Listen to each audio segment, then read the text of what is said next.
Hi everyone, today we're going to be talking about doing an author study for Dr. Seuss books. And his birthday is in early March, so it's a very popular thing to do in the late winter. However, this is a really fun author study to do any time of the year. I especially focused on the Dr. Seuss books that support kids that are reading about end of first grade, beginning second grade reading level. And I'll show you how we're going to use these books to inspire a story scavenger hunt, as well as do a STEM activity and a bookmark check mark list. It's going to be very helpful so your kids can check off the books as they read them. So the books that are included in this printable pack are The Foot Book, Green Eggs and Ham, Hop on Pop, I Wish That I Had Duck Feet, I Can Read With My Eyes Shut, Mr. Brown Can Moo, Can You, Oh, the Thinks You Can Think, One Fish, Two Fish, Red Fish, Blue Fish, 10 Apples Up on Top, and Wacky Wednesday. Now, The Cat in the Hat is probably the most famous book, and while I did not do specific activities for this title, there are so many other ones out there on Teachers Pay Teachers or on other bloggers' sites. I did do a STEM activity that kind of connects to this, but I didn't, the market is kind of saturated with these type of activities, so I wanted to focus on the other titles. So let me show you very quickly what is included in this printable pack. And I apologize, my puppies are having a really good time playing if you can hear them in the background. So in this printable pack, there are 3 types of activities plus a bonus activity, and I'm going to show you exactly what they are. If you haven't downloaded our activities before, we actually have up to 3 different light bulbs of levels of difficulty. So 1 light bulb is a lower level of difficulty, 3 light bulbs are our hardest level at this point of activities.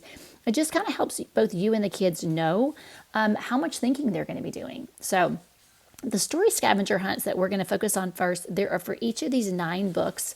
They're just 1 page each, but there's a specific question based on the book. So the foot book has 10 types of feet, and then there's a bonus challenge where they're going to trace their foot and measure it. If I can incorporate either math or some sort of word study in the bonus challenge, that's typically what I tend to do. Green Eggs and Ham, they're going to look for evidence of different ways you can eat them that are featured in the book. And then we go on to Hop on Pop. They're going to be looking for rhyming word pairs in the book. So a little word study there. And there's a lot more than just these 10. So there's an invitation for them to do more on the back.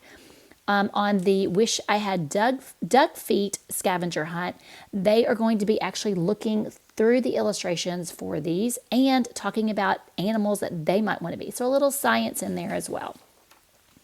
For I Can Read With My Eyes Shut, there are actual things in the illustrations that I want them to find. And there are also going to, for Mr. Brown Can Moo, they're going to find something descriptive like that isn't specifically stated. Like over here it says an umbrella, but over here it might be something that with wheels. So they have to do a little bit more thinking. So this one's just a little bit more challenging. For Oh, the Things You Could Think, we're going to list 5 different imaginary animals, and then they're going to tell us which page they think has the best idea. This is just a little bit more thinking engagement on their part and helping them to use their imagination that Dr. Seuss inspired with this book. Classic One Fish, Two Fish, Red Fish, Blue Fish just has some really fun things for them to find and check off as they go through the lesson. And then 10 Apples on Top has just some more silly things for them to do. There's some math in here. They can find a page only with 7 animals, for example. And then a window with 8 panes. So they're going to be really deep diving into the illustrations. This is probably one of my favorites, is they're going to find 20 items that are wacky and see if they can find that in the book.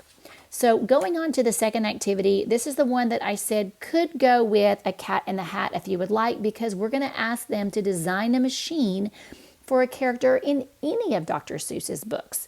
And wacky machines are what the characters like. Now, if you would like to give your child paper tubes and string and masking tape and blocks and see if they can actually try to build it, That would be so cool, but at least let them have the plan and use their imagination and make a list of materials. This is engaging some writing. And of course, if you do actually build this, please take a photo of it and tag us on social media because I would love to see what you guys do.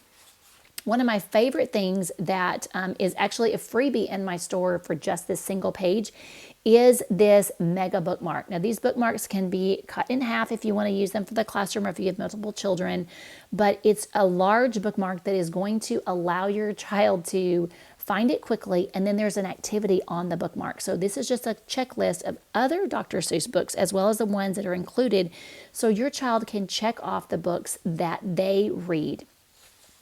The last activity is a bonus activity. It is a reading response sheet where I invite the kids to choose one Dr. Seuss book and rate it out of 5 stars. And then I would love to hear from them why they think kids should or should not read this book. Not every Dr. Seuss book is a family favorite, and that's okay. Some of them we can read over and over again. And I really want each of the kids that do this activity to see what they like about it, and or if they really don't like it, then that's okay too. I just would love for them to have an opportunity to share their thoughts around the book.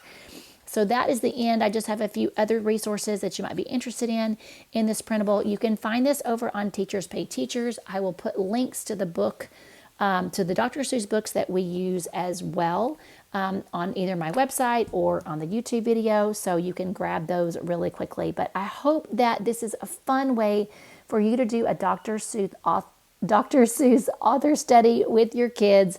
And if you have any other authors that you want me to feature or any questions about these activities, please leave a comment below. Thanks so much, and I hope you have a great time reading together.